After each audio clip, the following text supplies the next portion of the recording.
He said he loved me, promised me forever. But while I was building our life together, he was secretly building another one with my own sister. Before we continue, if you love dark, emotional revenge stories, please subscribe to our channel. Your support is our biggest motivation to create better and better stories for you. My name is Clara Mitchell, and this is my story. I grew up in Portland, Oregon, the eldest of two sisters. My younger sister, Sophie, was the kind of girl who turned heads without trying, radiant, playful, carefree. I was the responsible one, the dreamer, the girl who believed in love. I met Daniel Parker when I was 24. He was everything I thought I wanted, charming, ambitious, and kind. Or at least, that's how he seemed. We met at a small coffee shop near my office. I spilled my latte on his shirt, mortified, but he laughed it off like it was the funniest thing in the world. One thing led to another, and soon we were inseparable. Within 2 years, Daniel proposed. Within 3, we were married. I thought I'd found my happily ever after. In the beginning, our marriage was perfect. He'd surprise me with weekend getaways, cook me breakfast in bed, and talk about building a future together. We bought a little house on Maple Street, my dream home. Life felt stable, secure, beautiful. And then Sophie moved in. Sophie had always been the wild one, hopping from job to job, boyfriend to boyfriend, never staying in one place too long. When she showed up at our door crying about a breakup and needing a place to stay, I didn't hesitate. She was my sister.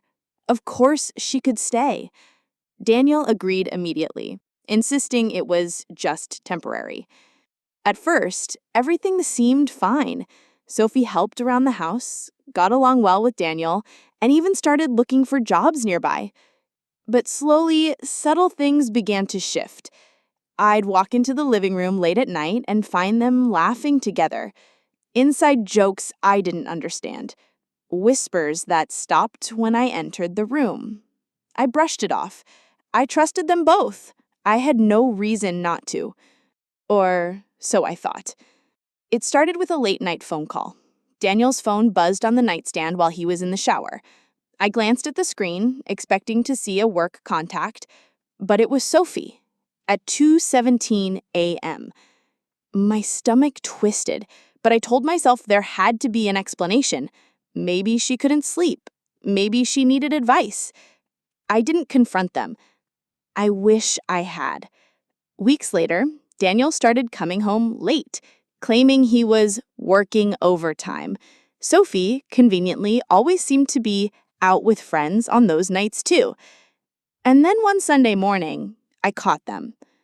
I woke up early and went downstairs to make coffee. The kitchen door was slightly ajar. As I approached, I heard them whispering. Daniel's voice was low, urgent. Sophie giggled softly. I froze. She doesn't suspect anything, Daniel murmured. My blood turned to ice. I pushed the door open, and they leapt apart like guilty teenagers. Sophie's face was pale, Daniel's expression unreadable. I didn't scream. I didn't cry. I just walked away. That night, Daniel confessed. At least partially. It's not what you think, he insisted. We're just close. Nothing's happening. But I wasn't stupid. For months, I pretended not to notice. I smiled through dinners, kissed him goodbye in the mornings, and acted like everything was fine. Meanwhile, I hired a private investigator. 3 weeks later, I had the proof. Photos, videos, hotel receipts. They weren't just having an affair. Daniel had secretly married Sophie in another state. I stared at the papers in my hand, my entire world crumbling. I wanted to scream. I wanted to confront them. But instead, I smiled. Because now, it wasn't just about heartbreak. It was about revenge. I didn't confront them. Not yet. Because heartbreak hurts, but revenge is an art. I realized something that night. I had 2 choices. I could scream, cry, and beg them to love me, Or I could smile, stay silent, and make them regret ever betraying me. I chose silence. I chose patience. I chose power. For the next 6 months, I played the perfect wife and sister.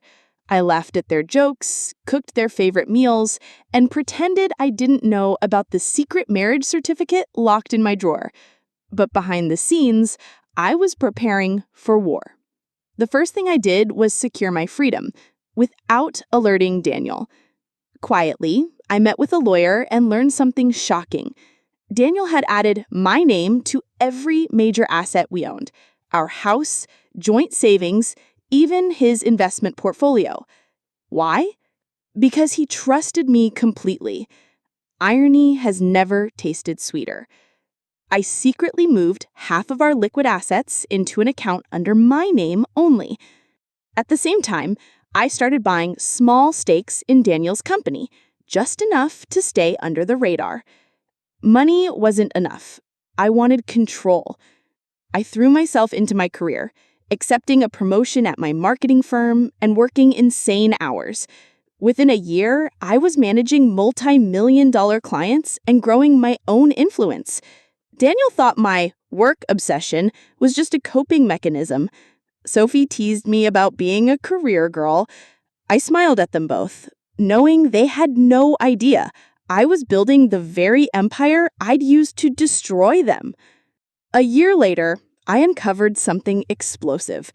Daniel's company was skimming profits off under-the-table deals, illegal tax evasion on a massive scale. Guess who had all the records? Me. I anonymously leaked them to federal investigators. Within weeks, Daniel's company was under audit. Investors panicked, stocks tanked, and Daniel was fired. He came home furious, ranting about betrayal, corruption, and conspiracies. Sophie tried to comfort him, acting like a dutiful wife behind my back. I pretended to sympathize.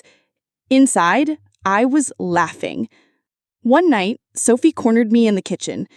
"You know, Clara," she said casually, twirling a glass of wine, "Daniel deserves someone who actually makes him happy."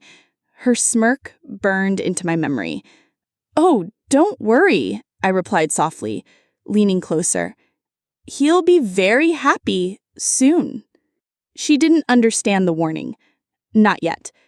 By the time Daniel's company collapsed completely, I'd already bought controlling shares in a rival firm, the very company that acquired his after bankruptcy, which meant Daniel now unknowingly worked for me.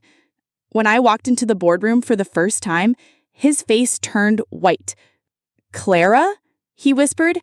I smiled sweetly. "Mr. Parker, I believe you work for me now." But Sophie was the real mastermind behind my suffering, and I saved her downfall for last. She had been siphoning money from Daniel for years, using his accounts to fund her lavish lifestyle. I gathered every receipt, every transfer, every fake business she'd set up. Then I sent the entire package to the IRS.